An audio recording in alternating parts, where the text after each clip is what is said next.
Hello, everybody. I'm not going to keep me on here very long. I just want to read this article. Haas has complained that no one read it, and I honestly, I started listening to it in voice stream, and I got about halfway through, and I was going to come back and finish it later, but I figured why not just put it up on screen, and I'll read through it all the way. I'm going to hold my commentary off. I think I'm going to sleep on it.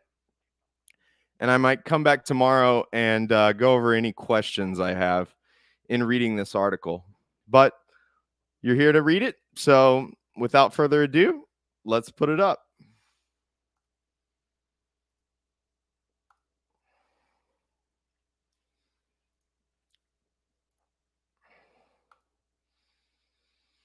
The Rise of Maga Communism.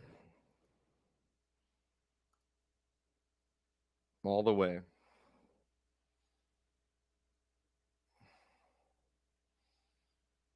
All right. Something has been awakened, and it's only the beginning. Originally published by Infrared on September 18th.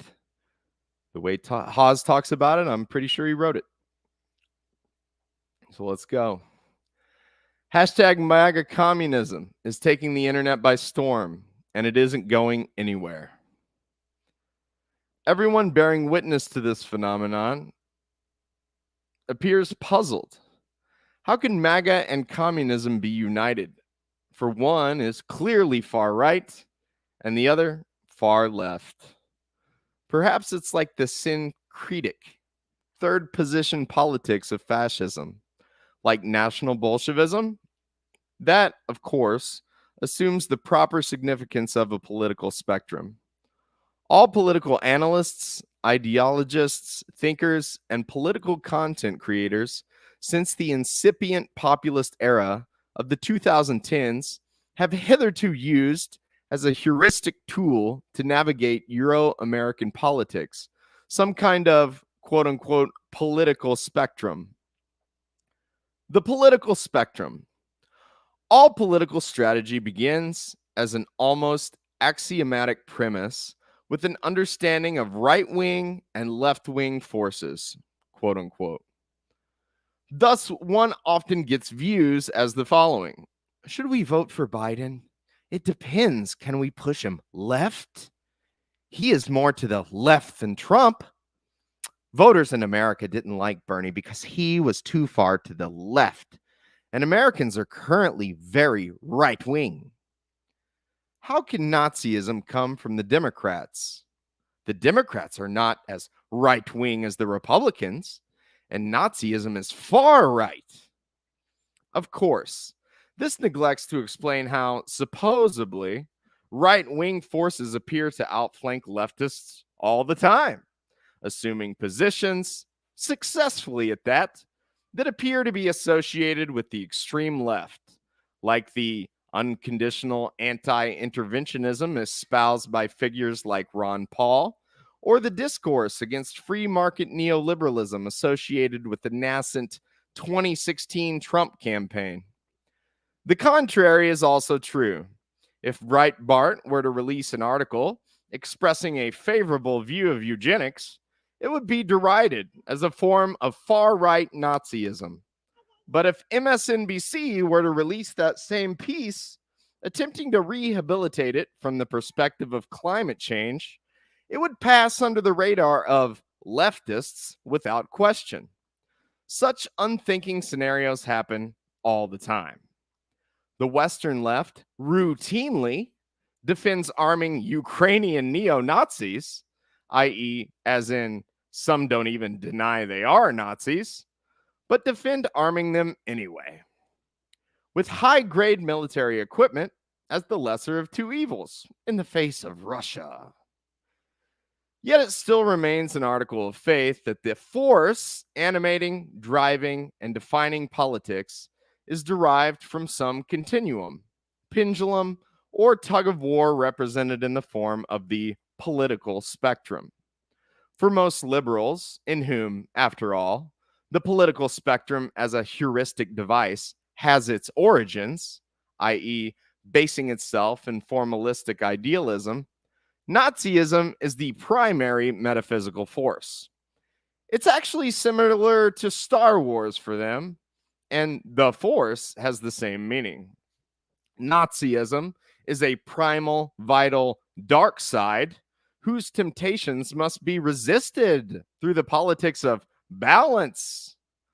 Political passions must be reined in, and ideological belief must be curtailed with a healthy dose of nihilist realism, lest the dark side takes over.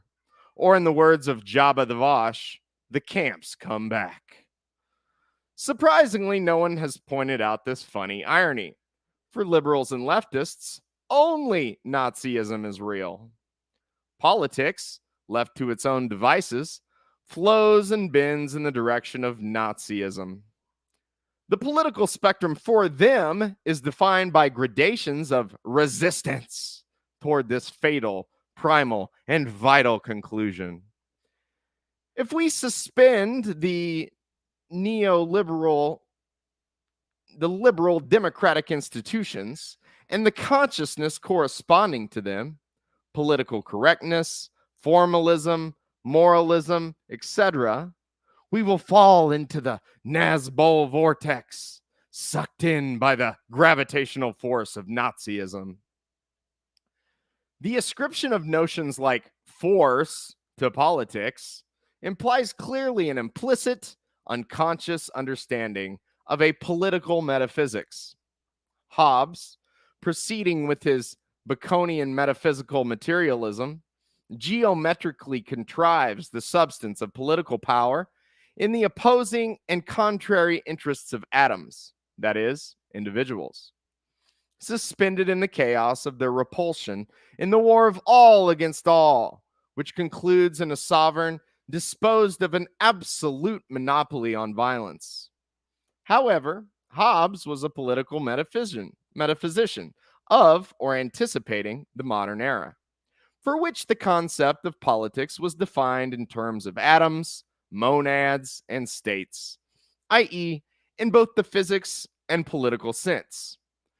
The social contract between individual citizens and some institution representing their collective sovereignty.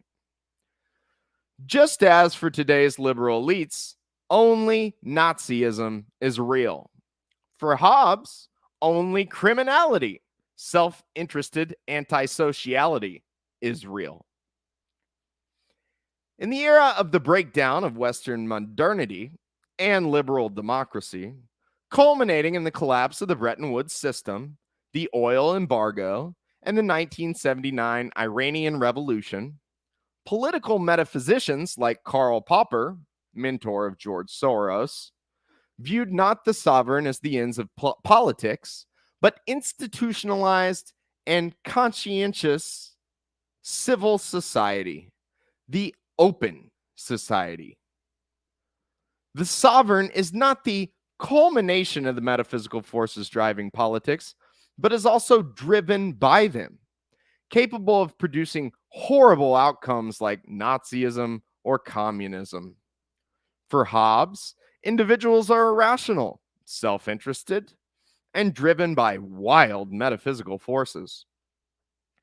They become truly rational only by means of the sovereign. But for Karl Popper, sovereigns are suspended by the same forces. Thus, institutional civil society must be vigilant, or else the politically impassioned masses will create an updated version of Hobbesian chaos, Nazism. This has been the basic ideological justification and legitimization for U.S. imperialism since then. America isn't the world police to police individuals. It is to police states. It makes sure these sovereigns won't become fascists. The Soviet Union was fascist. Iraq was fascist. North Korea is fascist. Iran is fascist. Russia's fascist. Cuba's fascist. Venezuela's fascist. The word fascism today means malign sovereignty. Sovereignty that is misaligned, unaligned, or even non-aligned with the American unipolar global system. The malign individual is an outlaw, a criminal. The malign sovereign is a fascist because their sovereignty used in an illegitimate way. Sovereignty is really a funny word today. Its reality contradicts its technical meaning. The sovereign is not the supreme power. It is subordinated to the open society or globality. The historical basis for using this word, fascist, lay in the circumstances of the post-war period. The Second World War was the war to end all wars. And as a consequence of it, the architects of the Bretton Woods system, the UN, NATO, etc., believed in a new world order of lasting peace, attempting to ensure that nothing could ever disrupt the stability of the international politico-economic system, i.e., the British financial empire, ever again. Nazism, of course, is the repressed founding sin of this globalism.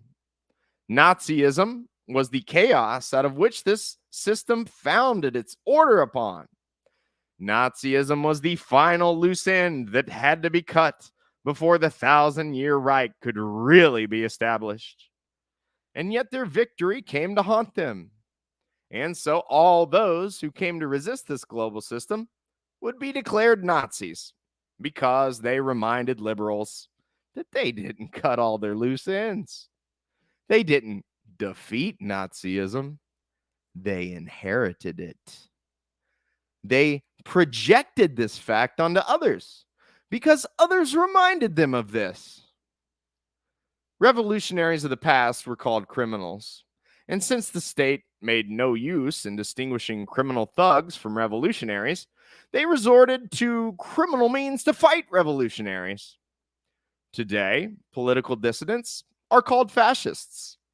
And since the globalists make no use in distinguishing political resistance from fascists, they, in all their hypocrisy, routinely employ fascist neo-Nazi thugs and employ fascist means to squash the enemies of globalism. The whole history of the Cold War attests to this. Even our political enemies online befriend and try to recruit neo-Nazis against us.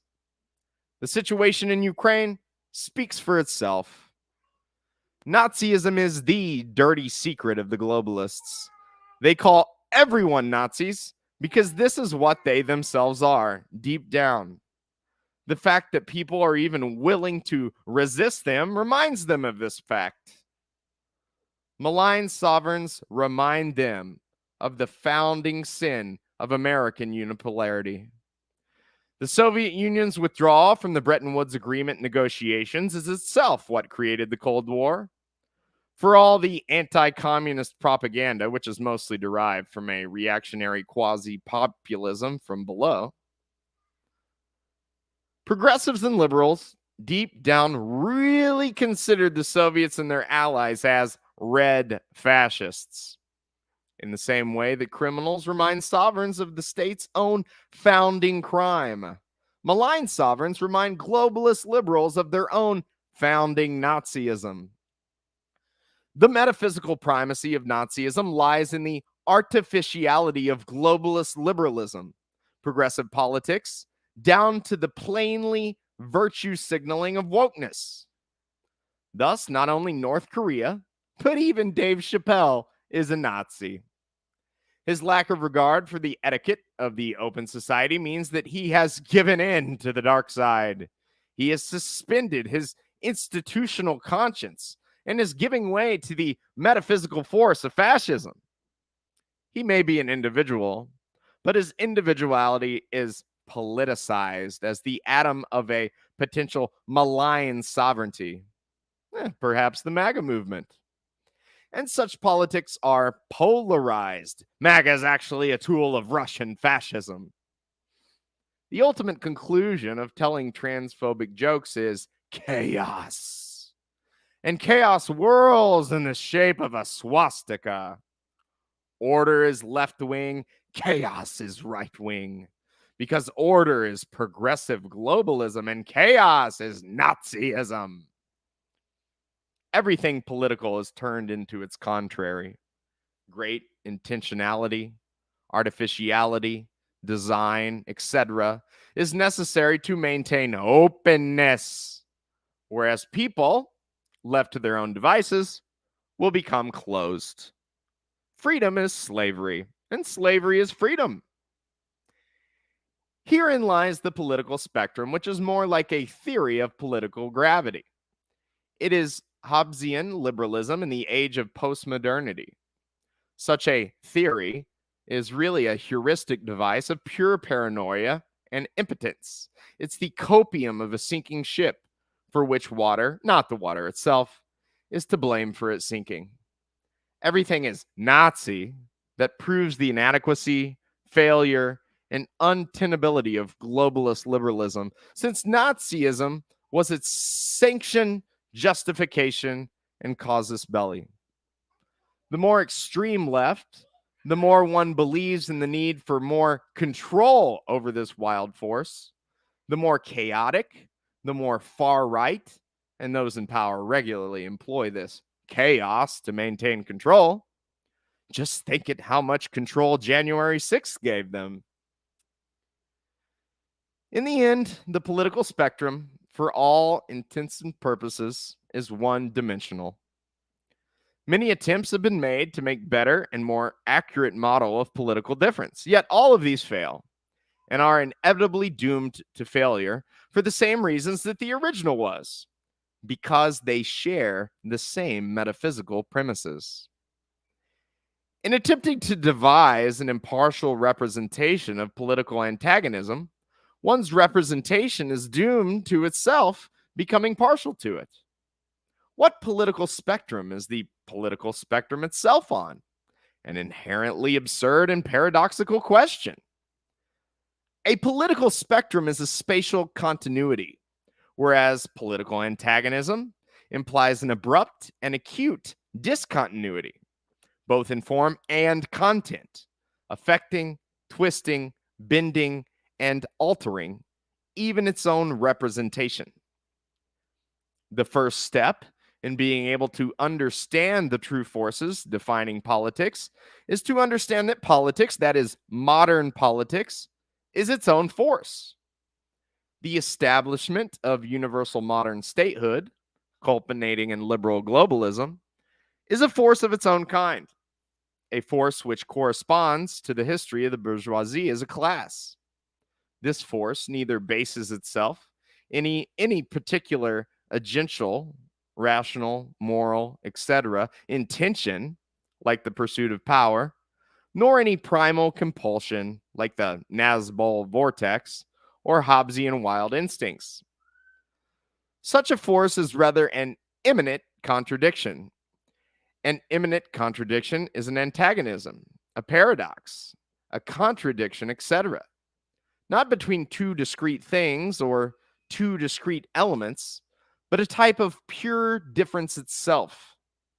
The story of modernity is the story of pure difference, and the paradoxical attempts by which it is given form thereof from German idealist philosophy, French revolutionary politics, to English industrial capitalism. Kant's transcendental aesthetic, or the a priori pure forms of intuition, are divided into space and time because the singular object they have in common is pure discontinuity, difference, or contradiction.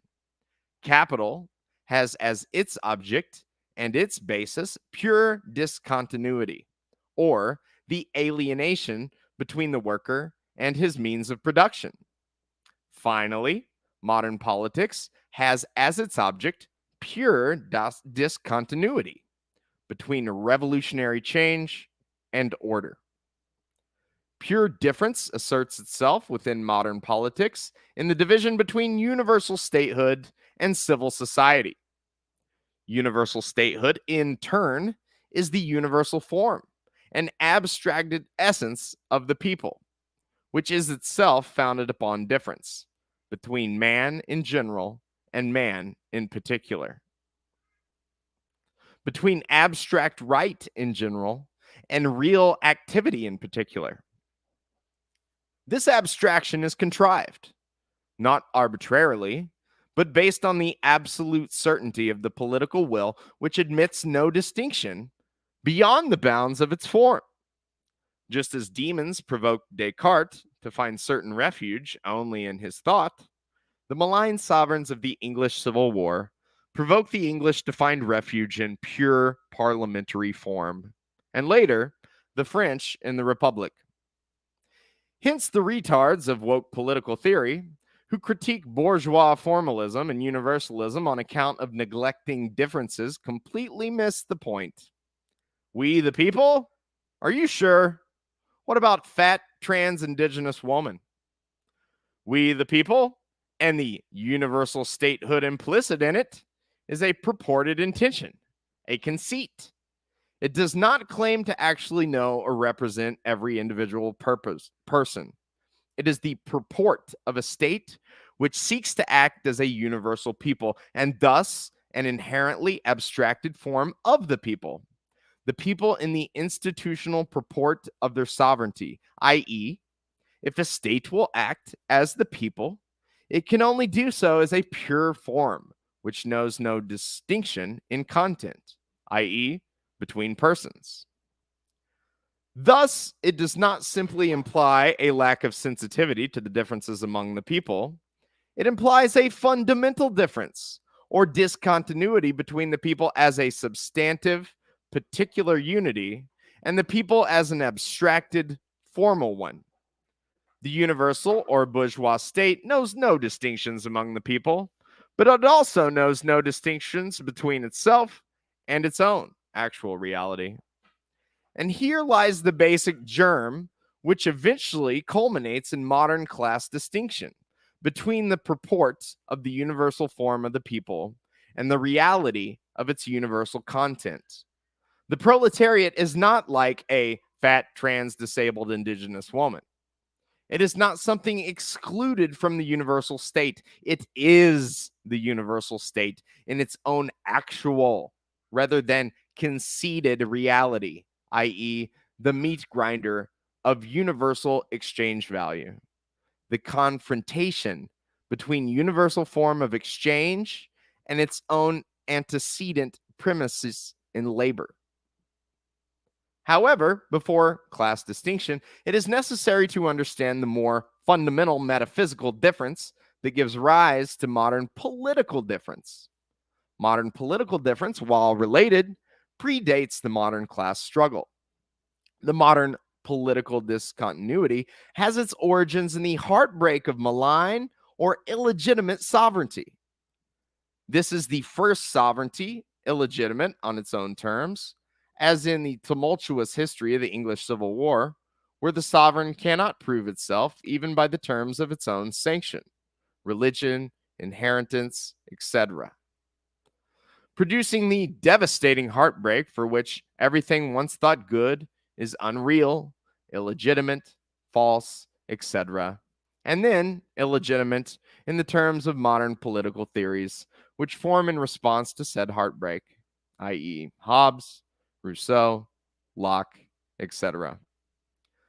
What remains is a pure discontinuity devoid of any tangible or definite content, a pure disruption in the fabric of political being, which sets everything awry, after which the world turns upside down. Politics closes its heart to the sacral and the eternal, which had betrayed it, and is left with nothing but the angst of contradiction and the necessity of grounding itself in terms and by means wholly accountable and knowable to itself. Divine right, which for so long suspended the political into the embrace of the unknowable and eternal, is replaced by virtue of its own impossibility, by rational modern statehood, which suspends the political into a man-made institutional sanction. It is in the paradoxical attempts at restoring unity and giving pure form to this pure discontinuity that a definite and irreducible division appears at the heart of modern politics. The division into change and order is the self-division of pure difference by means of transubstantiation into pure form. Order on the one hand, is nothing more than the pure form of pure difference, taken as something complete. Change, on the other, is nothing more than the affect, the same difference, and the attempt to give pure form thereof has on a status quo defined by some otherwise substantive content, rather than the pure form of difference, i.e., ancient regime. Hence the inevitable failure of every party of order, which is doomed to be overthrown by the same means of its establishment. The conservative today is the liberal of yesterday. The common denominator is, of course, formalism, for which pure contradiction is, in the first place, an impossibility that must be immediately expounded into a definite and one-sided form. Yet this limitation is not shared by the immortal science of Marxism-Leninism, according to which contradiction is itself something real and immanent to objects. But this formalism is not merely an error of political theory. It is what defines the historical epoch of the bourgeoisie and the capitalist mode of production as we know it. It is not merely a way of representing the world in thought. It is a way of relating to the world in reality from the perspective of its reduction into universal form. The failure of said reduction is the history of modernity, and in particular the history of modern politics, whose own division into left and right attests to the impossibility of such a reduction. However, it likewise attests to the impossibility of the bourgeoisie and the capitalist mode of production being the final forms of history. Something even deeper, that is, subterrestrial, underlies this conflict between left and right, which reveals itself inadvertently in the process of revolutionary change. And suddenly the topology of the political division becomes confusing, dizzying, and disorienting. Left becomes right, and right becomes left. Smoke grenades obscure the position of guerrillas by night, firing apparently from all directions. The bourgeoisie, in their vain attempt at achieving universal formal political unity, finds itself under siege by a kind of terrorist which has no regard for the modern purity of form at all. That is, the partisan. The partisan revolutionary. The political spectrum cannot be defined as the metaphysical theory of political alignment.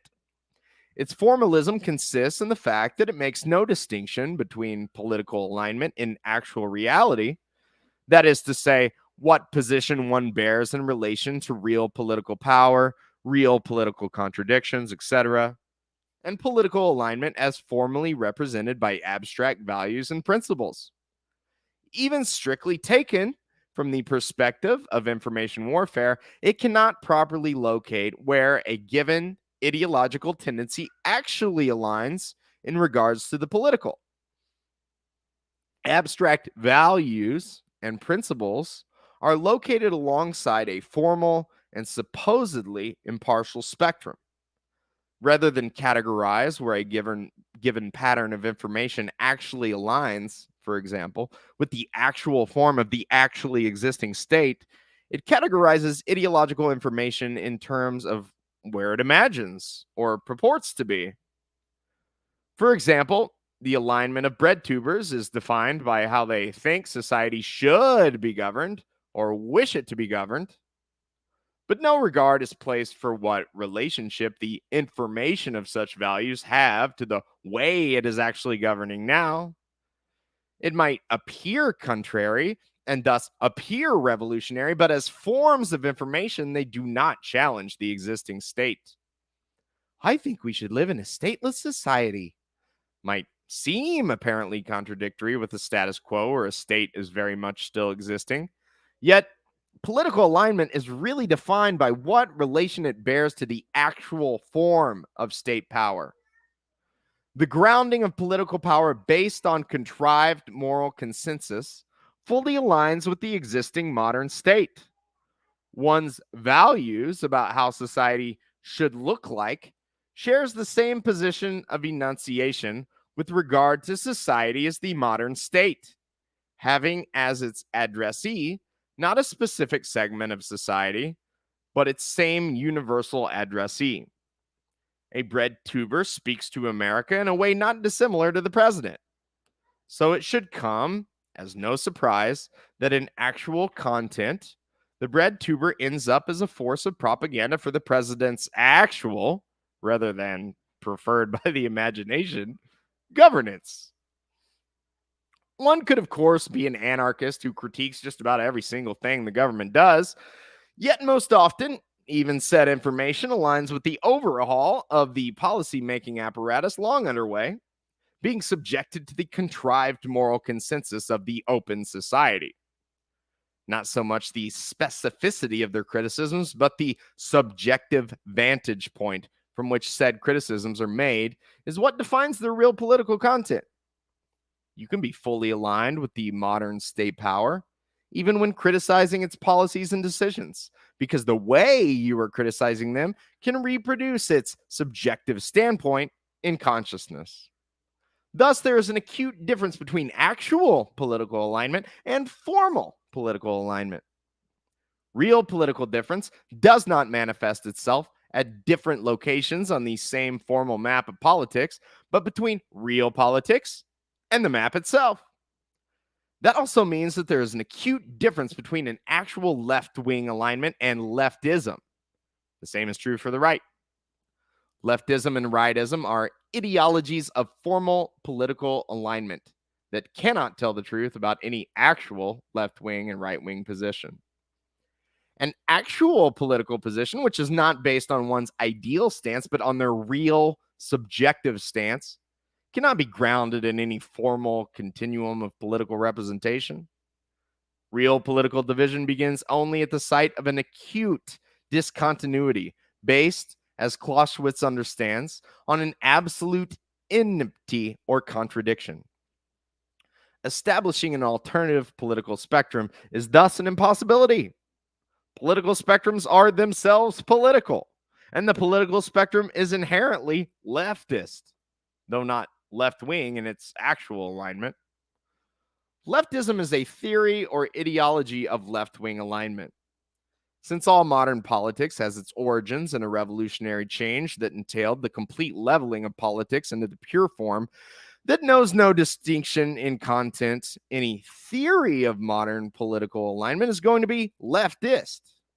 And in actual fact, the left wing is nothing more than a political misalignment, which is situated outside the bounds of modern political form. Leftism, thus, is nothing more than the ideology by which modern politics copes about its own real origins and therefore its real alterity. The left can be defined as a modern politics of change or a wayward path of political modernity. During the French Revolution of 1789, the politics of change was immediately revolutionary, world-changing, because no institution of modernity was established. Participating in this politics was to participate in something truly new, truly unprecedented, with a truly undecided conclusion. With the final consolidation of liberal democracy after World War I, politics of change actually becomes, in a sense, conservative. The established institutions of modernity make political progress and change an inevitability. Eventually, leftism just fulfills an agenda already established outside politics. On the other hand, the right can be defined by a modern politics of order or the metaphysics of political modernity. The first rightist was Hobbes. During the French Revolution, the rightists were the Thermidorians and the elements of the bourgeoisie which wanted to emulate the English model, where the king is just a puppet of the ruling class.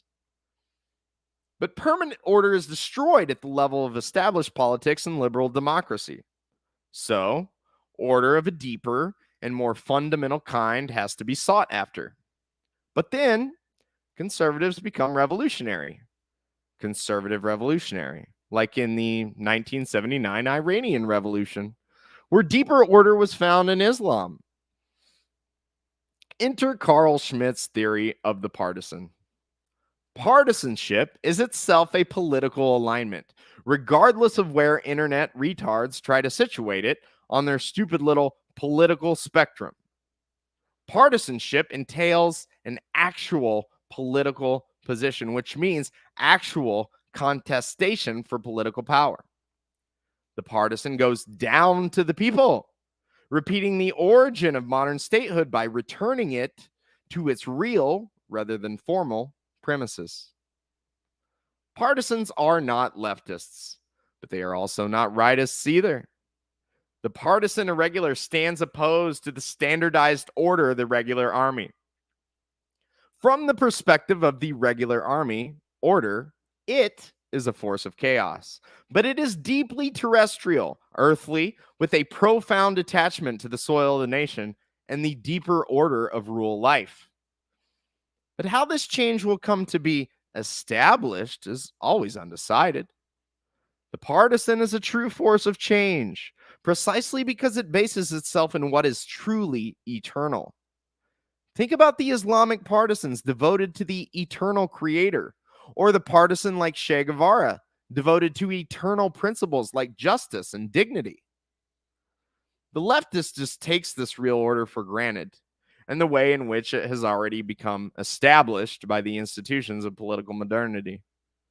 The revolutionary leftist introduces change with the regularity and banality of a Windows update. But the partisan continues to have an active relation to real and true order, and thus an active relation to the premises of revolutionary change. The partisan is ultimately left wing because they are revolutionary. Yet the left wing nature of the partisan is ancillary and incidental. They are ultimately coded as left wing because they are engaged in a process revolutionary political change. But on the other hand, they fulfill the authentic kernel of the right, which is the resolution of modernity's antagonism into order, only in a way entirely contrary to the rightist. The resolution into order becomes a gesture of revolutionary partisanship. And so already, with the partisan, arises a most fundamental disruption of the political spectrum of bourgeois modernity. The partisan comes from below, resolving the apparent contradiction between left and right by introducing an entirely new dimension of political alignment. It does not unite or synthesize left and right. It rather displaces the contradiction between them into a radically new form. It displaces the left and right distinction by articulating that distinction into an entirely new continuum of counter-hegemonic political space. The partisan is thus genuinely and radically revolutionary, representing something destructive with regard to modern bourgeois politics. The partisan embodies change, is change, but change in the form of sublation or resolution of the existing order, accelerating its development toward its real conclusion. It is the political agent at the end of history for which change is a moment in the development of an order more eternal than can be given form by modern statehood.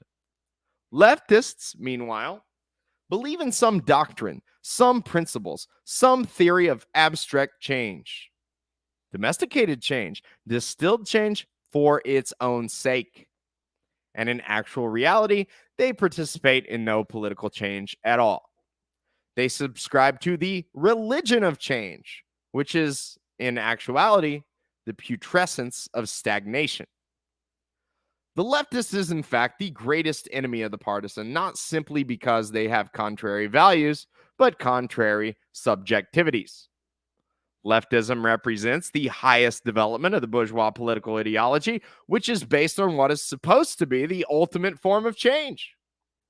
Leftism is the ideology of American unipolar imperialism, the highest stage of bourgeois political modernity, which seeks to formalize not only all politics, but all culture, society, etc., under the principle of universal formal equality. Leftism grounds politics not in partisanship, but in some supposedly universal morality. And the fundamental enduring fact of political antagonism vindicates the leftist sense of smug, self satisfied superiority. Political conflict endures, not because of any fundamental contradiction grounding politics, but because people are too reactionary, too fascist, too immoral, or too stupid to accept the supposedly universal values of leftism.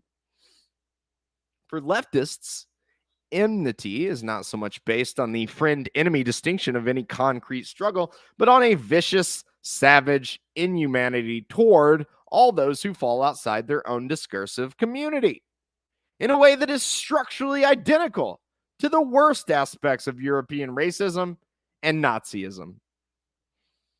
Thus, they represent the quintessential target of true absolute enmity for the political partisan, being an agential manifestation of the universal modern state itself, a kind of killer surveillance bot designed to exterminate would-be partisans.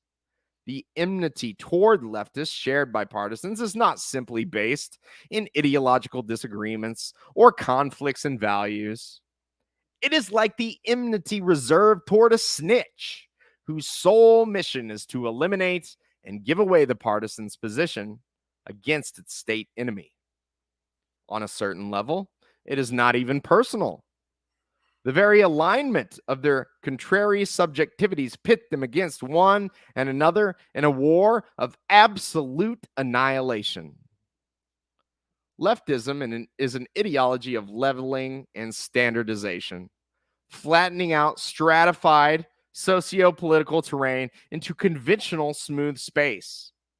The leftists, being therefore an agent of universal surveillance, raising every point of political contention, antagonism, and contradiction to the status of striation on the topography of universal political form, to be smoothed over, i.e. hashtag Black Lives Matter, exclamation mark. The partisan irregular by nature occupies points of antagonistic contradiction and thus situates its position toward content rather than form. The partisan has no regard for any political spectrum or representation of politics. It embodies political antagonism itself. The class struggle within political alignment can thus be understood as between leftism and partisanship. In the contradiction between universal statehood and civil society stand two opposing reconciliations. Standing on the side of the bourgeoisie lies the expansion of universal statehood, articulating the contradiction in the terms of inexhaustive universality of the state. The state is not big enough. Standing on the side of the proletariat lies the transformation of civil society into a site of guerrilla warfare, articulating the contradiction in the terms of the outmoding of the bourgeois state, i.e., as condemned to the dustbin of history. Insofar as civil society confronts the universal state as discordant or misaligned with it, civil society confronts the universal state as a security flaw which must be patched. This first takes the form of the gross expansion of military police powers, not the least of which includes surveillance. On the cultural front, however, it also takes the form of the expansion of a completely sanitized, artificial, or institutionalized civil society compatible with the universal state. At a certain point in the acceleration of the development of the historical class struggle, the real existence of civil society had become a crisis of national security. Here lies, in part, the origin of the open society, the apparently decentralized network of NGOs, academic, nonprofit, activist, etc. institutions which, although not directly subjected to the sovereign will of the state, are by nature of their form and design mechanisms for the filtration of civil society into a compatible, sanitized, transparent, open, and overt form. The bourgeois state having successfully secured itself militarily against armed partisan combatants, and therefore having secured civil society, protest, unrest, etc., into a compatible, sanitized form, appears to have made partisanship impossible. The dialectic of the partisan in the bourgeois state should be thought of like a game of whack-a-mole. The partisan occupies all the places the state is not looking, which can be heuristically represented in the form of abstract subterrestrial space. Globality, the highest concept of modern geography, refers to the smooth and non-local continuum of open and abstract space, a kind of grid which aligns entire sovereign states as connective nodes for the facilitation of goods, people, and most importantly, information. At the apex lies, uniting heaven and earth, the contemporary value form, i.e., the petrodollar of financial capital. American sovereignty thus does not lie at the apex of the American unipolar system. That notion remains confined still to the narrow Hobbesian political metaphysics. At the apex of the American unipolar system lies in the reproduction of fictitious capital, or the global financial network based in Wall Street and the City of London, which aligns all sovereign states, including the American, its first citizen, as connective nodes within the continuum of its universal reproduction and circulation. Politically speaking, the globality of American unipolarity finds its articulation or its expression in the institutions of the open society and finds its operational security in the deep state, which chiefly establish, a la Gramsci, its cultural hegemony.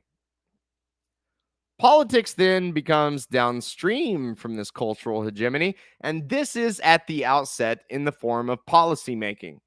NGOs, think tanks, universities, lobbyists, etc., all manifestations of unipolar globalism propped into existence with the help of the CIA laundering Rockefeller money, do not at the outset change the form of the state, but they change the nature of how individuals are elected, how laws are made, and what policies are enacted. Fictitious capital and its reproduction, standing at the apex of the unipolar system, is not simply a blind process of accumulation either. It increasingly takes the form of economic information signaling, transforming itself into an extremely dynamic form of economic planning, operationalizing information for the distribution of credit. Information, as a matter of fact, is the modern aesthetic at the end of history, the final form of forms, political or otherwise. The open society is chiefly an information laundering network. Information, imminent formation, is the implosion of the modern universal form.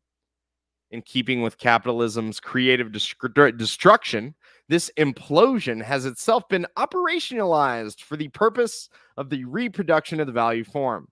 Open and free information means compatible information. That is, compatible with the modern form, which is abstract, negative, universal, etc. The information of science, universal values, finance, etc., metonymically related to the Godhead of unipolarity.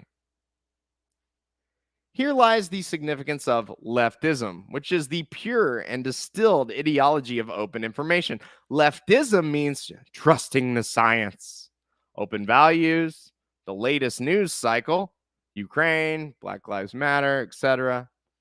A definite cognitive disorder which fully aligns the mind with the unipolar system. Leftism is not the actual heir to the historical left-wing politics originating in the French Revolution, but is rather an information security machine which imposes the effect of political and cultural change by means of asserting information aligned with the status quo on a society constantly suspended in a state of flux. Thus, the effect of change arises from imposing a dead order on a living one. That is, increasingly, owing to the development of the productive forces escaping its grasp. Leftism is a type of mental retardation, according to which the latest open agenda constitutes real historical change. Yet in reality, such an agenda is already set outside of politics and is entirely foreseeable beforehand. It is set by the nature of the open global system, whose veneer of openness conceals a radical closedness toward true alterity and the true historical change, which it suppresses with violent force. Leftism is the Muscadin, the death squad, the white terrorism of American unipolarity, sent down to open all sectors of society to ensure its proper alignment with the system as producers and consumers of information. Information has become the most important battle space of modern warfare. Having been rooted out of its position in both armed combat and civil society, the partisan revolutionary has retreated into information warfare. Information warfare is the final form of modern war because it is the site within which universal modern form itself undergoes imminent contestation. In all hitherto spaces of warfare, the modern state could take for granted a basic distinction between the sphere of its own exercise of will, operational capabilities, and identity, and the sphere of criminality outside of it. Yet, in the age of information warfare, the modern state is infiltrated from within. Its very ability to inform, that is, take form and reality within the consciousness of the people, and be directly hijacked with irregular hit and run, swarm, etc. tactics by partisan info warriors, i.e., the 2016 and 2020 elections. Of course, the partisan is principally a political misalignment in general, but information warfare represents the most advanced, but by no means exclusive, sphere of activity for the partisan of today. It is the sphere within which disalignment from the global system becomes immediately possible at the level of consciousness, a process sociologists call radicalization. As a category of polarity, alignment refers to one's place in relation to the continuum of a given globality. The global system of alignment includes a very atypical geographical form of the relation between urbanity and rurality. Rather than being spaces separated by distance, though they often are, they are chiefly separated by the relation they bear to the global continuum. Thus, an Airbnb in the middle of Idaho is, in a way, urban, and a decaying neighborhood in Los Angeles can, in a way, be rural. Rurality is not necessarily misaligned with the global system. It rather has the potential to be, being overlooked, i.e., flyover states. It has the chief potential to give rise to malign sovereignties or counter hegemonic partisan kinds of politics, from Islamic fundamentalism to militia movement, from Boogaloo Boys to black guerrilla movements, including the early Panthers. The limit of Carl Schmitt's concept of the partisan lies in his Hobbesian formalism, being unable to define the partisan except by what he is not, i.e., only by the opposition he poses to standardized order, a type of rebel without a cause. The friend-enemy distinction upon which the concept of enmity is based, alongside the definition of the partisan in terms of unconventionality, represent the concept of the partisan from the perspective of anti-partisan operations. But partisanship can only be defined by a specific Hegelian sublation of established political distinction, representing a type of political subject interpolated by a new form of universal statehood, the Kojevian empire, polarity, or determinate globality. The fertile soil of rurality is what gives rise to the germ of a determinate and particular globality, not the universal open society of globalism, but a society enclosed or defined by its very specific limitation, way of life, or terrestrial character.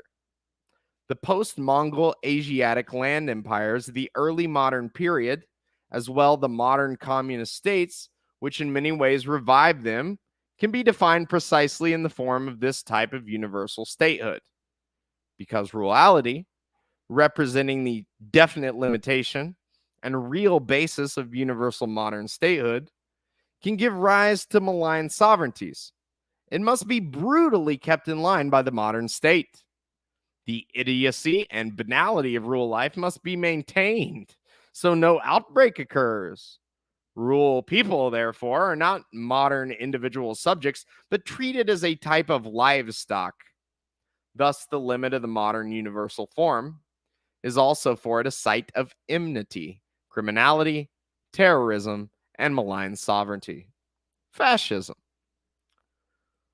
But for Mongol universal statehood, the limit of the state is the stamp of its identity and character rather than its inadequacy. It is the source of its vital power. The modern state is founded on keeping at bay and denying its own source and rule life. But as soon as a clear discord arises between the source and the sovereign in the land empire, the sovereign is immediately deposed, as in the case of the overthrow of the Yuan dynasty by the Ming. No prolonged state of gross oppression is possible. The land empires are thus partisan empires which, rather than impose standard order at the expense of a people's particular reality, contrive order on their basis. Universal statehood is defined by its own reality and not just its form. Its form comes to be defined, in fact, by this reality. These empires' sovereignty are themselves inherently partisan, that is, defined in content by the terrestrial reality which forms the real foundation, rather than a formal state of being which attempts in vain to artificially establish its own premises. The present era of multipolarity has revealed that the historical continuity of the Asiatic land empires remains intact, and that their decline in the form of colonialism, modern conflict, pauperization, and subjugation to the West was only a transitory and temporary blip in the long process of their historical development.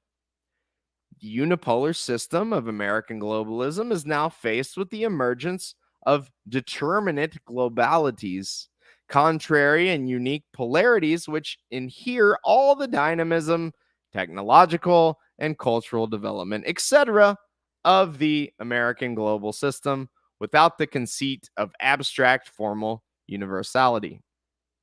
Here lies the true material and vital source of so-called fascism, the objective breakdown of the American unipolar system by virtue of its own internal contradictions.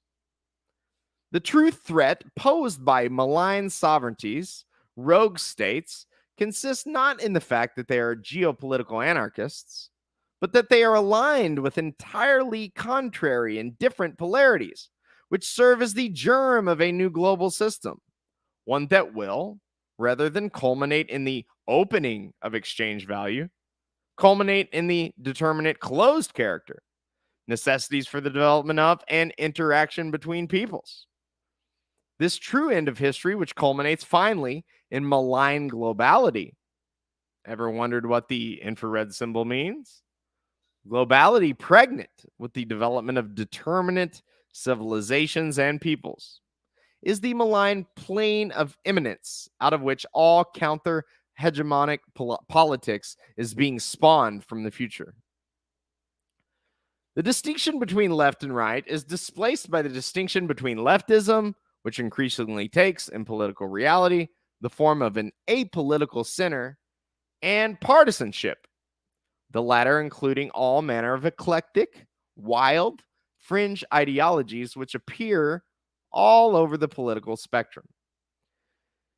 It appears as such not because of any mystical Nazbol vortex or profound metaphysical significance of fascism, but because it represents, in the final analysis, a denial of modern political form itself, in contrast to third position syncretism, partisan political ideologies are properly chaotic, being defined only by their unpredictability from the standpoint of modern political consciousness.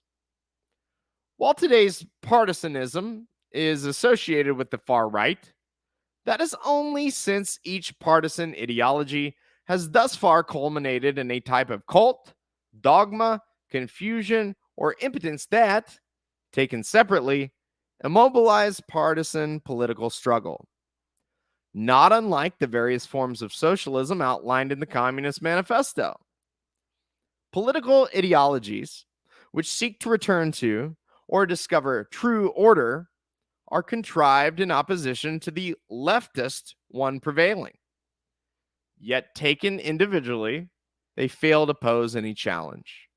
Taken together, they represent only the general form of enmity with the status quo and are thus together represented as the far right, the abyss, which for liberal consciousness, and admittedly some fringe ideologists themselves, ends with Nazism. Yet it is not any general far right political ideology which defines these partisan ideologies taken together, only the general form of, potentially, malign political sovereignty. Politics around the world have become globalized, which is to say, Americanized. Leftism, even now in Latin America, where left wing partisans had been the most formidable opponents of American imperialism, has increasingly came to mean the same thing. German leftism today is indistinguishable from the American kind. Meanwhile, the far right partisan movements, like the AfD, attempt to recuperate natively East German communist traditions. And this tendency is rapidly spreading to every corner of the globe. A decisive confrontation within modern politics is brewing in nearly every country, which represents the greatest political realignment of the modern era, not the least, including in the United States itself. The Red American Sun. In the United States, the MAGA movement has come to be defined by being the exclusive American form of partisanship. As is well known, the distinction between the Republicans and Democrats in nearly every election cycle has never amounted to any real political distinction on the basis of Clausewitzian absolute enmity. Partisanship, that is, impassioned political partiality, has made its definite return in the United States solely in the MAGA movement, which has again reintroduced real political enmity and distinction to the belly of the globalist beast itself. Having its origins in a rather accidental confluence of circumstances in Donald Trump's presidential election in 2016, the movement has become the host of every possible real counter-hegemonic ideological tendency within the United States. MAGA has come to be defined by terrestrial America, bizarro America, alternative timeline America, other America, flyover America, etc., and has arisen as a kind of malignant tulpa of the globalist United States, a terrestrial version, one that is somehow not aligned with the American-led global system itself, and which carries the germ of a type of sovereignty that can definitively break out of the unipolar global system and deliver it its final nail in the coffin. It is though America split with itself in a process of asexual reproduction, only to expose its dark other, the dark other being the globalist establishment. And the basis of this lies in none other than the American working class, upon whose backs the globalists came to power in the first place, and which therefore have unfinished business with them. The MAGA movement has taken form as the movement of a people deposed of their hitherto sovereign representation, and therefore a people now struggling to receive the calling of their true polarity. It spawns like an unstable vacuum deprived of its element, a whole multitude of contradictory hyperstitions projecting into the sky, being the soil out of which sovereigns, states, and polarities make themselves born. For the architects of the global system, the American working class was the most overlooked and underestimated element. But in the end, it, alongside the public works and infrastructure in the New Deal, was the true basis and engine of the American economy. The extravagant designs of the progressive globalists, like the Rockefellers, simply took them for granted. As in the case of the metabolic rift created an industrial capitalism described by Marx, where capital accumulation leads to the depletion of its own premises in the soil. The MAGA movement is the product of a political metabolic rift between the state and its own popular premises. It thrusts to the fore the basic question: did America have to culminate in what it is today? Or, beginning from the very same premises, would an entirely different outcome have been possible? Make America great again really means roll the dice again. Repeat, with all the Deleuzian connotations, the origin of America.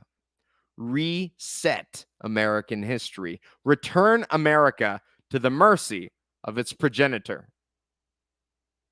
Nothing could evince the sign of middle-class midwit consciousness and historical nihilism more than the slogan, "America was never great." America was great. It was great when it was other than what it only seems now, when it was latent, with culminating into something else, a time that has been forgotten because it is impossible to remember, a time passed over, echoing forever into the annals of a lost past, lost but still felt like deja vu, like a trace of memory from the future. MAGA is there in real America and not here in the empire of lies, whose most principle and founding lie consists in the notion that the highest necessity of spirit culminates in the now of putrescent modernity. The revulsion toward MAGA as a slogan evinces the most base level of undialectical Philistinism and glasses-wearing snobbery, betraying the sentiments of a class unwilling to submit to material reality. The favorite shrill of the democratic socialists and leftists, "Another world is possible," is the solipsistic escapism of gentrifiers and airy-fairy social parasites unable to ground their position in any true necessity. MAGA makes clear that its virtual projection, the great America, is grounded in concrete necessity and therefore something real, which is why it must be made great again. Even if technically there was never a single point in history that suffices to define this greatness, MAGA does not want to return to a period of time. It wants to return to the premises of technomic American time itself, which is wanting of a malign sovereignty, which they have found in the great MAGA king himself, Trump. MAGA represents a complete reversal of the chronological American progressivism, culminating outward into the boundless open Atlantic Sea of the globalist open society, establishing a temporal flux bending backwards toward rugged and ultimately metallic earth.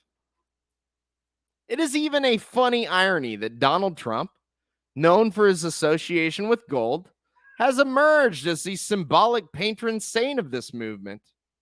Perhaps one day, the colors of the American flag should change from blue to gold to symbolize this alchemical transformation from Atlantic waters to earthly metallic gold. Gold is, after all, the ultimate elemental principle of telluric societies as the most perfect earthly good, the sovereign radiance emanating from the earthly work of the people, the product of work that is at the same time its ultimate driving aim. Gold, real wealth, is after all a common color on flags representing the workers' dictatorship for this same reason. And MAGA is irrefutably the only workers' political movement that exists in America. The American working class, the Mecca proletariat, defined by its ownership of the means of augmenting its labor power, trucks, tools, etc., forms the fundamental core without which MAGA ceases to possess the force of political independence. Without it, all other social stratum surrounding it easily scatters to the wind, having no independent ground for their existence. Even small business owners, these so-called boat dealers, as they are called by the declassed lumpen bourgeois malformoids of Chapo, do not possess the same social independence from the open society that the great MAGA working class majority does. Representing the most immediate and general aspirations of labor, the MAGA movement is at the outset characterized by the demand for the return of manufacturing and a revival of industrial production. But merely seeking a return of old jobs, a common faux Marxist analysis prevailing among the liberal intelligentsia, only scratches the surface as far as the aspirations of MAGA are concerned. Rather than a naive attempt to turn back the wheels of time, demanding the return of manufacturing jobs reveals the aspiration for establishing an entirely different timeline, the development of which having its basis in an entirely different ends and aims than that driving current economic development, and therefore an entirely contrary basis of sovereign power. The true aspiration of the MAGA movement is a new sun, a red sun, whose dawn retrochronically establishes its prior occlusion into the night sky. The red sun or red star is the most persistent and elemental symbol of communism. Communism means the arrival of an alien, yet also tangentially familiar sun. An abrupt discontinuity of the seamless continuum of capitalist modernity's pure form.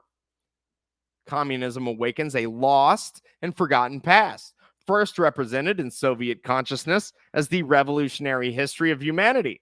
Among the first measures of the Bolsheviks were the erection of statues to French revolutionaries. Meanwhile, the ballet Spartacus is still popularly performed in today's rural Russia. This ideology is also clear in Stalin's Soviet Union, which moved its capital back to historical Moscow, reviving the glorious past of Ivan the Terrible and Alexander Nevsky, to the point where the Romanov dynasty, once seen as a symbol of Asiatic backwardness, became considered too Western and modern. Finally, China, which is now embarking on the great rejuvenation of Chinese civilization, is tapping into the annals of its 5,000-year-old past under the guidance of the Communist Party. And the most fundamental purport of MAGA communism, falsely labeled as patriotic socialism, which connotes institutional loyalty to the state, is that a red sun is rising in America, concluding the tragical history of the modern West as we know it. Bourgeois modernity has its origins in the West, and the development of the history of the West has corresponded to the liquidation of histories, peoples, and civilizations. England was the culmination of the chronology of the West, which has finally ended in America. And so the question stands, in the age of multipolarity and the resurgence of the true history of mankind, as to whether the entire history of the West consists in one meaningless and accidental disaster, whether America is the most irredeemable, unnatural Frankenstein bastard of world history that can only hope to await destruction, as Heidegger believed. The error of this temptation neglects that it is mankind itself which had given birth to the West, and that therefore the development of Western history tells something about mankind in general. As easy as it may seem to blame Europeans for some exceptional evil by virtue of a defect unique to them, the truth is that Europe's evil only reflects the evil of mankind in general, an inseparable part of its universal world history. The supposedly third worldist, decolonial intellectuals, who are often social democratic moralizers, are always revealed to be prostitutes of Western globalism anyway. They do not confront the history of the West. They rather leverage moral blackmail in order to benefit from it in some way, not only continuing to take for granted its fundamental evil, but coming to represent the same evil themselves, i.e., moralizing universalism, liquidationism, woke globalism, etc. MAGA has definitively proven at the end of the era of Anglo-Saxon hegemony that there is more to the history of the West. Unipolar globalism and its forebear and colonialism, imperialism, slavery, etc., is only one outcome of the history of the West. Concurrent with the same history is the lost chronology of the genuine development of its civilizations and peoples, found at the point of the historical soil's tilling at the bottom, rather than at the point of history's opening at the top. America does have a real history, and it is not simply a Frankenstein accident. A genuine civilizational encounter between different peoples has characterized the history of its development, even from the very beginning of its settlement by Europeans.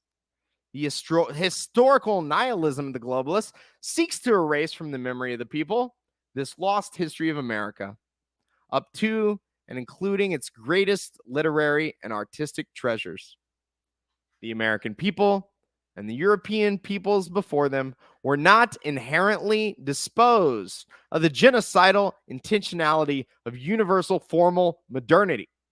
In fact, those most disposed of this universalist, genocidal, and liquidationist intentionality today are Western leftists and their financial capitalist sugar daddies, who are the staunchest enemies of the MAGA movement. The American people have risen up against the same evil, arrogance, and Satanism that has plagued the history of the West, and therefore the history of the world, to reclaim the real America and therefore rescue the lost history of the West that engendered it. Here, and not in the distant past of ancient Greece, lies the true other beginning. Now may begin the era of true American civilization, freed from the shackles of the European past and oriented toward the future of a genuinely novel development without precedent. This is what it means to make America great again, to return to the lost history of America, whose future is genuinely undecided. Together with the rest of resurgent mankind, America may then help to build the glorious future for all humanity as a worthy member of the great land empires of the world. MAGA communists believe that in order to realize is true, objective, and fundamental striving, the immortal and invaluable science of Marxism-Leninism will be necessary in order to give proper clarity, articulation, and insight into the host of social, historical, and political forces which represent both the greatest allies and enemies of the MAGA movement. The unity of communism with MAGA is nothing more than the unity of Marxism with the workers' movement. But this unity will not be accomplished by attempting to enforce the condescending tone policing of Western Marxists, but by a genuine praxeological encounter between communist partisans and the people. Leftists sneer at MAGA communists owing to the supposedly unbridgeable rift between communism and the MAGA movement, but they are themselves the prime cause and the greatest beneficiaries of such a rift in the first place. It is the betrayal of the revisionists and the traitors to the working class movement, career climbing through institutional academia, NGOs, and ultimately the highest levels of government that has earned communism the dirty name that is now acquired in America. The communists setting at their post as the most vicious representatives of the professional managerial class are themselves chiefly to blame for the unpopularity of communism. It is thus inevitable that the greatest enemies of the Maga communist movement will be leftists, who stand the most to lose from the unity of Marxism with the workers' movement. It will outmode them into irrelevance and turn the ideology that has for so long been the sanction of their parasitism and evil into the weapon of social forces disposed with the intention of liquidating them as a class. Communism means the real movement of the working class united with working class consciousness. It means a party by, for, and of the working people, because the working class represents the universal and common interests of society as a whole in actual reality. The critique of private property entailed by communism does not mean that communists seek to voluntarily change all property relations. Rather, it means an opposition to economic nihilism, according to which the productive forces of society serve inhuman, alien, and antisocial ends. The reign of the institution of private property is not what guarantees people liberty to have their own homes, land, farmsteads, businesses, or things that they actually use in general in the pursuit of happiness. It is what destroys them. The ruling class has deceived the American people into thinking private property means having your own shit. But what it actually means are banks and BlackRock stealing your shit. Communists do not want to socialize people's actual belongings or even businesses. The way in which actual relations of production will develop will be a matter of history. Marx and Engels, that through the course of the actual development of the productive forces, the institution of private property will become superfluous because productive relations will develop as forms of free association. Production will have a substantive human quality based on relations between people rather than abstractions like money. Communists do not want to force this outcome on people, but allow it to happen. It could not happen at the expense of what the people want. It could only happen as a result of the people's own historical development. In the meantime, what communists seek is the overthrow of the monopolists, the bankers, big pharma, big agriculture, big tech, and others, which have hijacked the American Republic in the name of the sacred institution of private property. The communist critique of private property allows for pro-people policies, including lowering taxation, ending government subsidies for the monopolists, and removing red tape to actually happen because it places the interests of the people above the interests of money and so-called private property. Communists want the people to have more things, not less, more wealth, more businesses, and more prosperity.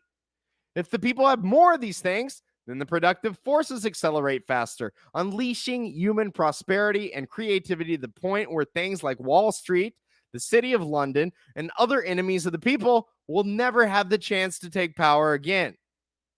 The critique of private property doesn't mean taking property away from people. It means using political power in a way that serves the common interests of the people, rather than the private interests of money. The contractual forms of association between the people, which allows people to secure their rights of ownership, will continue to exist far into the future and will only disappear when they are rendered unnecessary by the productive forces, when no institutional challenge to their ownership will even exist. By contrast, leftists and the democratic socialists want to expand our rotten and corrupt government to step on the toes of the American people beyond the bounds of their rights and constitutional liberties. Just like the Nazis before them, their socialism means an expansion of the corporate state power, securing the monopolies of Bill Gates, the Rockefellers, the Federal Reserve bankers, and others by eliminating all possibility of competition with them. They plan on financing their socialism by raising taxes, which the moneyed interests have no problem doing, as it is a price well paid for securing their 1,000-year Reich monopolies. Meanwhile, they want to raise taxes on regular working Americans who are already being taxed to death through debt and banks. You'll own nothing and be happy. That is the socialism the elites have planned for the American people.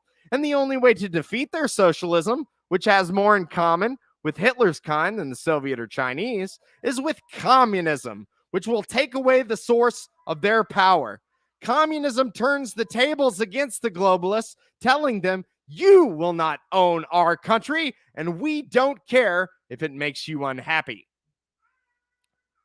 No one denies that communism is unpopular among the MAGA movement. The overt consciousness of the MAGA movement is obviously characterized by all manner of anti-communist views. For many conspiracists, communism is the theory behind the globalist enemy and the forces which have hijacked our government. This theory retains its coherence because it possesses a grain of truth. Leftism is indeed the hegemonic ideology of the American unipolar empire, and globalist politics can indeed trace back to international social democracy, the Fabian socialists, and others. The cultural agenda of the globalists, furthermore, inherits much more from the New Left, and ex-communists are well represented among them. What we witness is not any inherent indictment of the MAGA movement being essentially anti-communist, but the most immediate homemade theories and consciousness the American working class is disposed of. Drawing from the reactionary populist legacy of the McCarthyite era and the John Birch Society, as well as Cold War propaganda, anti-communist sentiment is as American as apple pie. Taken from that perspective, the anti-communism of the MAGA movement is even in a way endearing, reflecting its grassroots nature. People are simply making constructs out of old materials already laying around at home. To view this as some kind of essential indictment on the possibility of the dissemination of communist ideas or the compatibility between communism and the MAGA movement is pure Philistine idiocy. MAGA is not essentially defined by anti-communism. It is, in the first place, essentially defined by being the American form of counter-hegemonic partisan politics, attempting to reground politics on the basis of the terrestrial homeland of the American working class rather than the values of the globalist open society. That being said, the development of the modern right is at least tangentially related to the emergence of the MAGA movement and the partisan itself. And so on that basis, it, as well as the immediate and failed right-wing ideologies which attempt to give articulation and consciousness to the MAGA movement, is necessary of worthy consideration. The impossibility of rightist policies. The problem with all of today's rightist policies is that when it becomes a definite ideology and definite community, with very few exceptions, it stagnates, paralyzes, and immobilizes the partisan politics it attempts to give articulation to. Rather than act as a conduit of movement, it acts as a conduit for the formation of enclosed community. Organic populist movements are constantly spawning ideologies, and these spontaneously take on a rightist character only because they attempt to give immediate articulation to the meaning of the very real partisan position that created the need for this articulation with the ready-made conceptual tools, prejudices, and ideals of the status quo. It is, in a sense, similar to the various socialisms outlined in the Communist Manifesto, which, while anti-capitalist, do not articulate their anti-capitalism in an effective way. Rightist politics will never successfully lead the MAGA movement to victory because they are outright impossible to have. The political right has always been a very real orientation in the history of modern politics. Yet, in contrast to the left, right-wing partisanism has always been a self-evident absurdity. Mass politics and partisanship are inherently left-wing for no other reason than that they entail revolutionary political change. The oft-cited examples of right-wing mass movements, from the Black Hundreds to fascism, were actually more like paramilitary police forces composed primarily of declassed lumpen elements. Rather than being authentically popular, they rehearse the spectacle of popular politics as a means of neutralizing and disarming those that actually existed. Today's LGBT pride parades or the 2020 BLM protests thus have more in common with the mass politics of fascism than today's Maga movement.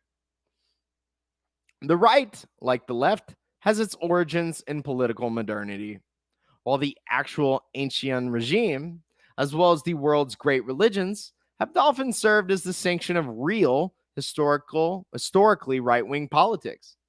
It has done so only in an opportunistic and inauthentic way. Right-wing politics takes for granted the absolute destruction of the ancient regime, taken to be the pre-modern world in general, only to reassemble it with the same modern substances responsible for its destruction. The most honest example of right-wing politics were the Thermidorians who, admitting the irreversibility of the revolution, reaped its products in the most shamelessly corrupt way, in the name of establishing the permanence of this new revolutionary order. The Thermidorian reaction, in contrast to the various rightist pretensions of returning to the ancient regime, represent the most naked and accurate expression of modern right-wing politics. This is in contrast to the English right, which actually lowered itself to the depravity of reinstating the institution of monarchy after it had actually been destroyed. It is as though one murders your father and then preserves his cadaver for use by a sick, sadistic ventriloquist, pretending that he is still alive. Modern politics pulverizes true, authentic sovereignty based in the embrace of the eternal into mechanical, simple, metaphysical substances, i.e., the form of right. The right, in an arbitrary and makeshift way, attempts to place reality back together with these substances, like Legos, to recreate a once unified order, hierarchy, etc. Both standpoints, left and right, base themselves in the Cartesian cogito, reducing all reality to forms of universal, alienated thought, just as the reign of capital reduces it to the universal form of exchange, money. Thus, historical right-wing bourgeois defenses of apparently sacred order, the order of monarchy, religion, property, family, etc., are made as disinterested metaphysical insights. They defend order by means that are anything but compatible with that same order. Feudal privilege, for example, must be defended with Bentham, humanism, and progress. If feudal privilege is not maintained, it would spell ruin for society. Society would not be able to function. No one could make any money, and people will be less happy. Feudal privilege is nowhere to be found in the logos by which it is defended. It is not the great chain of being, whereby society, money, and people be damned, such as the law of nature, the law of God, and the law of being. It is bourgeois utility, reason, and justice. Likewise, when the rightist engages in the defense of modern gender norms, they do not do so as men engage subjectively in the sacral reality of gender norms, but as evolutionary psychologists, scientists, etc., referencing impersonal statistics, data, etc.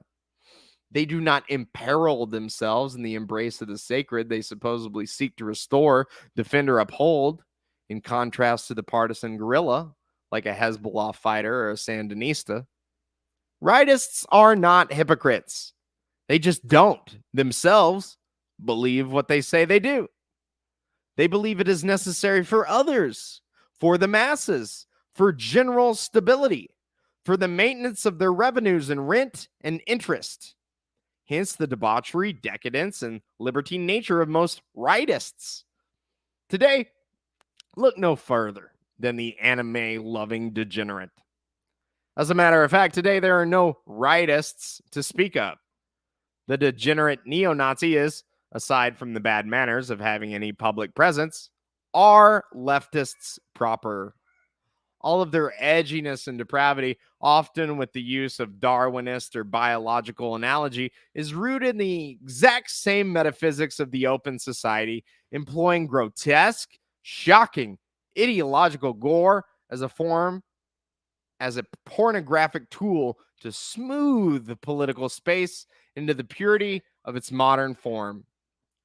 The anime degenerate neo-Nazi stands directly opposed to the leftist only as the contrasting plane on the same Mobius strip. The real discontinuity at the heart of modern politics is smoothed over into a perfect continuum. Thus, such nihilistic degenerates have now taken the form of the compatible right, often offering themselves in the criminal employ of leftists and liberal elites to do the dirty work the former are not willing to do. It is precisely here that apparent coalescence is achieved between left and right, apparently doing what the syncretic third positionists only dreamed of.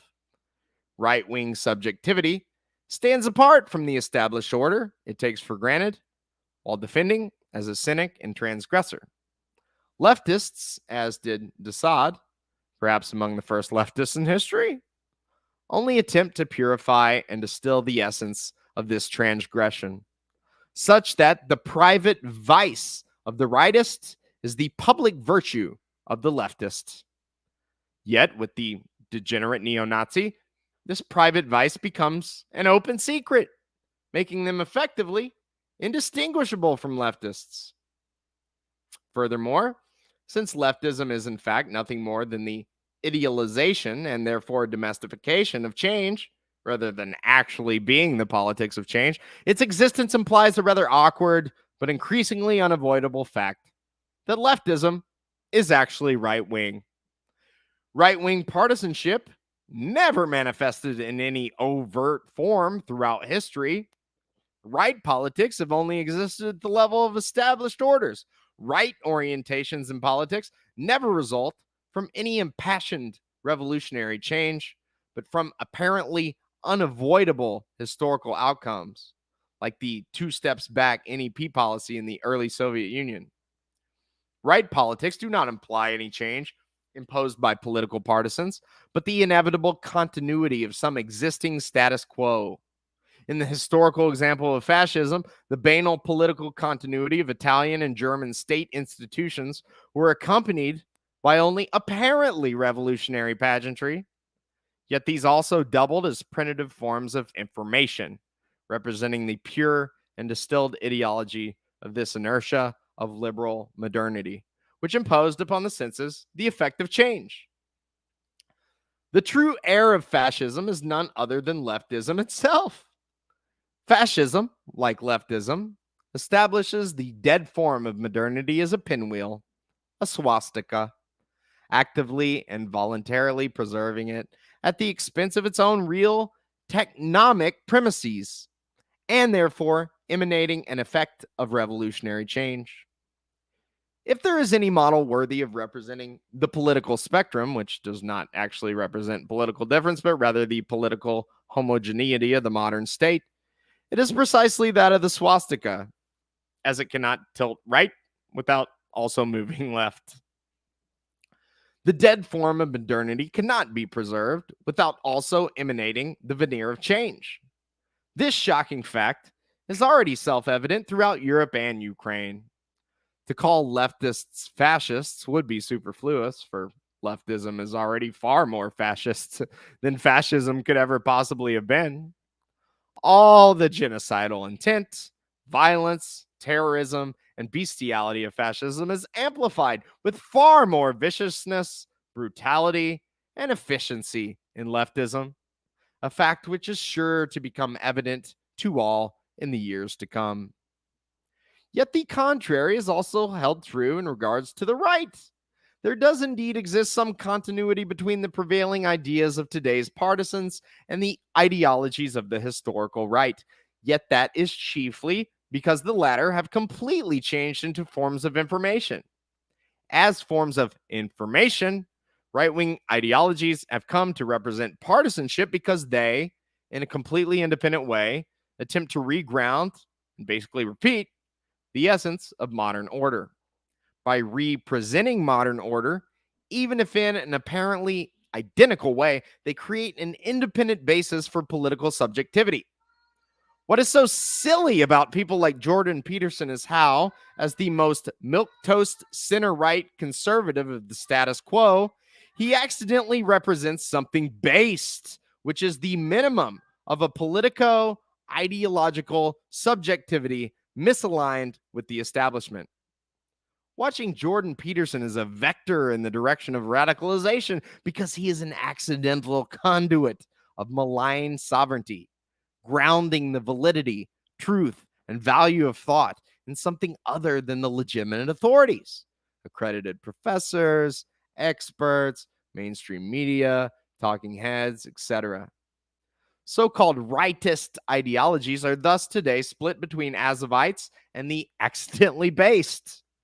The more spontaneous rightist consciousness is, the more potent the partisan element within it, the more impassioned by the contradiction posed between its independence and the modern state, the more it gives expression to a form of based partisanship. Yet, as a form of nihilism, perversely indulging in the purity of modern political formalism, it is indistinguishable from leftism. The former rightists, insofar as they can ever be effective political agents, will inevitably become some kind of left-wing partisan in their actual alignment.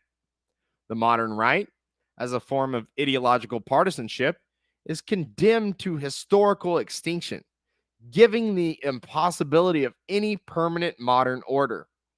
Hence, the right-wing death squads in Latin America were ultimately fulfilling the leftist Rockefeller agenda for progressive globalist change. Meanwhile, most of the world's nationalists waged anti-colonial and anti-imperialist partisan liberation wars, which attracted the sympathy of some of the forces of the European New Right. Rightists will therefore inevitably serve as a tool for the progressive status quo, or eventually become left-wing partisans of some kind. All the forces of the right within the post-war period were assimilated into either faction, and the forces of the contemporary right will likewise undergo a similar process of assimilation. Actual right-wing politics is always the solidification of leftism. The Straussians, who would become the neoconservatives of the Bush era, were right-wing, but they were right-wing only insofar as they gave some permanent form to the free and open West. To be a right-winger meant to defend the Western values of gay rights, feminism, tolerance, political equality, democracy, etc.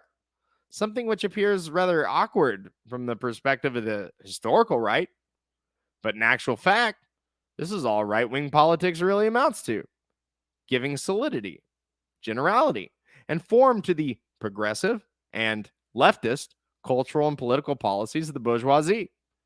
Judeo-Christian civilization must, after all, be defended against the Asiatic horde.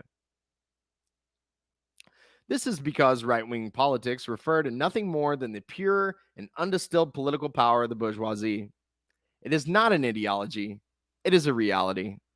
The reign of modern order consists in the reign of techne, as Heidegger pointed out.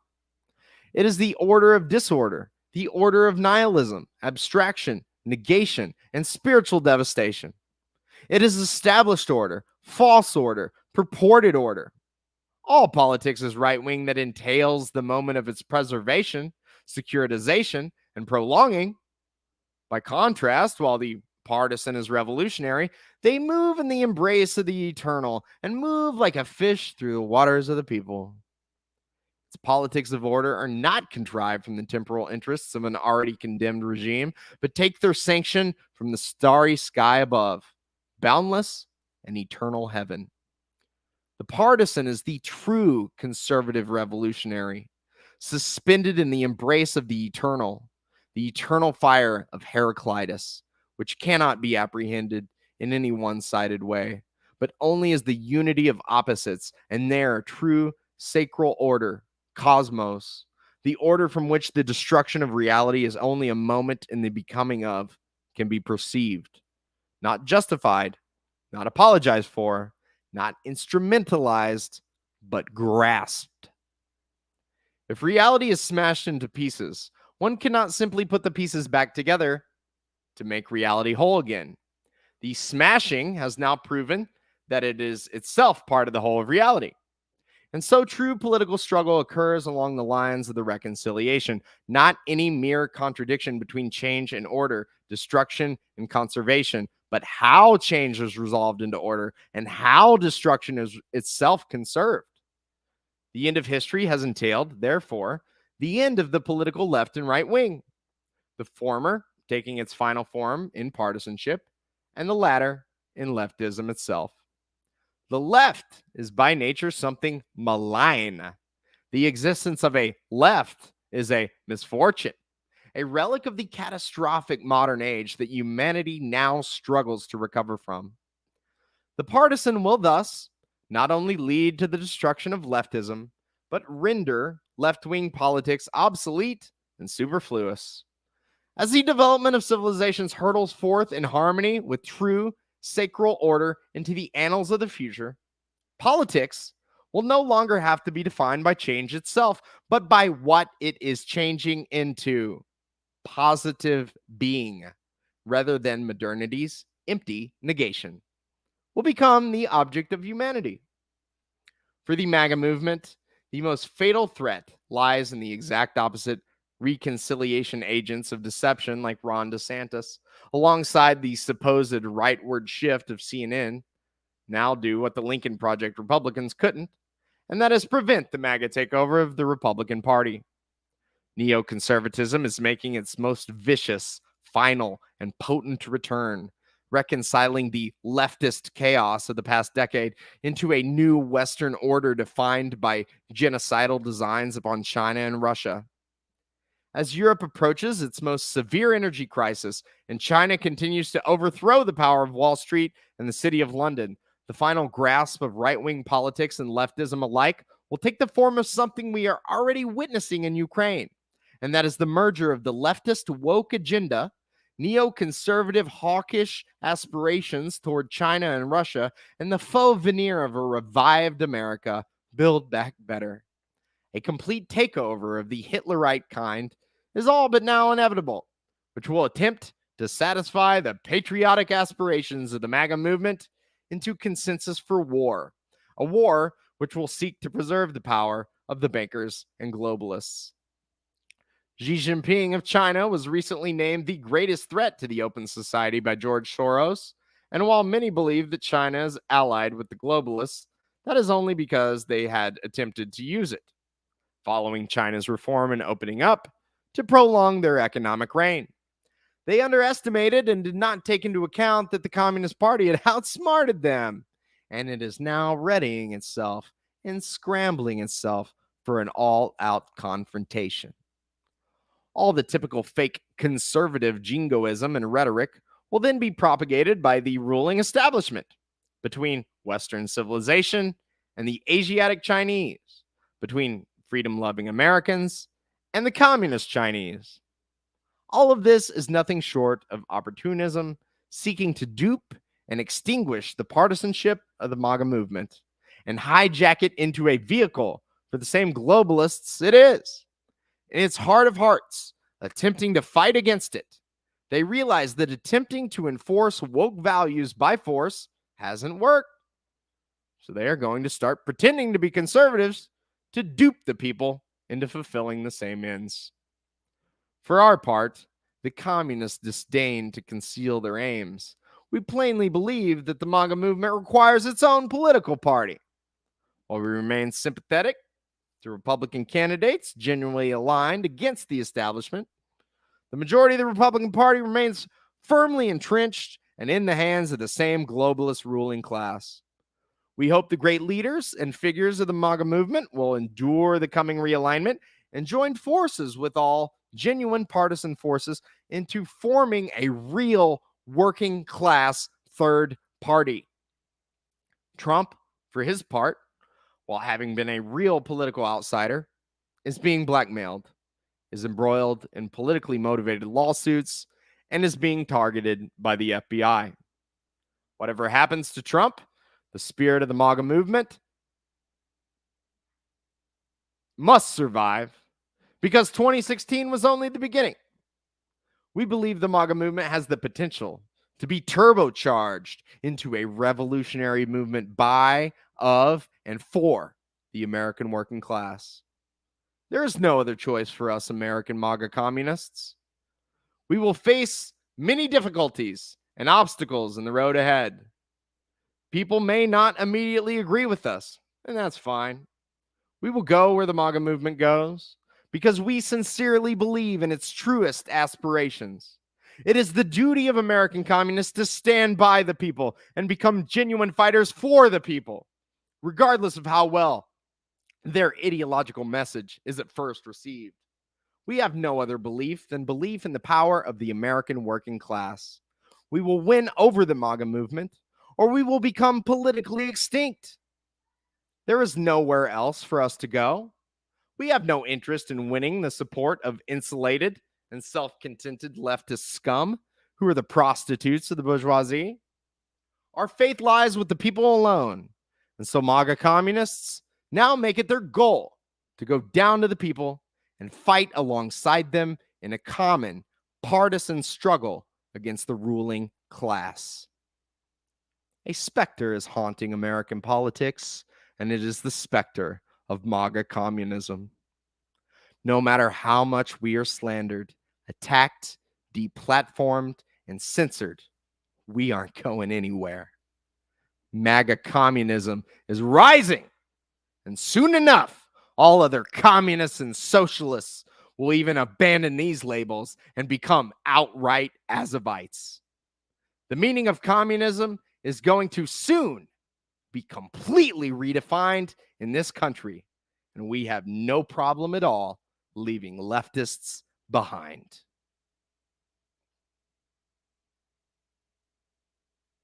So there you go. I'm going to share a couple thoughts before I hop off here and go to bed. So, Haas, you feel yourself a little bit. I'll feel myself a little bit. I'm an English teacher. You don't like teachers much on your streams, but I think you'd like me. I think I'd love to give you a call or send you a text. And my main thing with this is someone reached out to you yesterday in a stream and was like, hey, could you simplify that for me? And you said, had you read it? And they said no. And you said, bye, biatch. And that made me be like, I need to read that thing. And I'm going to read it on video. And I hope if any of you guys know Haas, you will send this to him and encourage people. Hey, if you don't have the patience to read it, Tyler made a video. Go watch his video. He reads it to you. You can follow along with your eyeballs, you know? But as far as my role between you and Haas and Hinkle, you told people someone said, can you simplify it? And you said, that's Jackson's thing. Go simplify that for him. Okay. Well, if you were my student in class, Haas, I'd be like, whoa, dude, we need to have lunch. I need to learn from you. This is phenomenal. But there's a portion here, a third in where you're just so philosophical. I don't understand what you're saying. And that's probably on me. I mean, I need to read all of the great books of the Western world. I need to read through all of Plato, all of Hegel, all of Marx. You're absolutely correct. But I also think there's some truth to that Einstein quote where he says, if you can't explain it to a 5-year-old, then you don't understand it well enough. Right? And you kind of say, baby shark, do, do, do, do, do, do, baby shark, do, do, do, do, do, do, baby shark, do, do, do, do, do, do, baby shark. I feel like if you really understood Heidegger or you really understood Hegel, you could explain it in the terms of Baby Shark. You could use Baby Shark, the characters, and explain the dialect.